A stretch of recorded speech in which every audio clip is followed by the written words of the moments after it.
Hi viewers, Bigg Boss Telugu season 8 highlights చూసినట్టయితే పాత clans Yashmi and Nainika క్లాన్స్ని డిజాల్వ్ చేశారు. ఇప్పుడు కొత్త క్లాన్స్ వచ్చాయి. కాంతారా అండ్ శక్తి క్లాన్స్ అన్నమాట.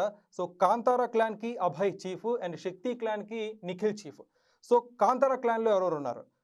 నబీల్, ఆదిత్య ఓం, మణికంఠ, యష్మి అండ్ ప్రేరణ. అండ్ శక్తి క్లాన్లో ఎవరైనా ఉన్నారు? నిఖిల్, సీత, విష్ణుప్రియ, పృథ్వీరాజ్, నైనిక అండ్ సోనియా. సో ఈ రెండు క్లాన్స్ కూడా బ్యాలెన్స్డ్గా అనిపిస్తున్నాయి. సో రెండు క్లాన్స్లో కూడా స్ట్రాంగ్ కంటెస్టెంట్స్ ఉన్నారు. అండ్ ప్రధానంగా కాంతారా క్లాన్లో ఎంవీపీస్ మోస్ట్ వాల్యుబుల్ పర్సన్స్ ఎవరంటే ఆబ్వియస్లీ నబీల్, టాస్కులు బాగా ఆడతాడు. అండ్ మణికంఠ కాస్త బ్రెయినీ ఆ టైప్ గేమ్స్ బాగా ఆడతాడు. అండ్ వీళ్ళిద్దరే మన అభయ్ కాంతారా క్లాన్లో స్ట్రాంగ్ పర్సన్స్ అని చెప్పుకోవచ్చు. అఫ్కోర్స్ అభయ్ కూడా టాస్కులు బాగా ఆడతాడు. సో వీళ్ళ ముగ్గురే ఈ క్లాన్లో స్ట్రాంగ్ పర్సన్స్ అని మనం భావించవచ్చు. అండ్ శక్తి క్లాన్లో మోస్ట్ వాల్యుబుల్ పర్సన్స్ ఎవరంటే పృథ్వీరాజ్ అండ్ సీత. వీళ్ళ ఇద్దరే టాస్కుల పరంగా బాగా ఆడతారు. అండ్ నిఖిల్ కూడా టాస్కులు బాగా ఆడతాడు. సో శక్తి క్లాన్లో ఈ ముగ్గురు మోస్ట్ వాల్యుబుల్ పర్సన్స్గా మనం భావించవచ్చు. సో ఈ రెండు క్లాన్స్ కూడా బ్యాలెన్స్డ్గానే ఉన్నాయి.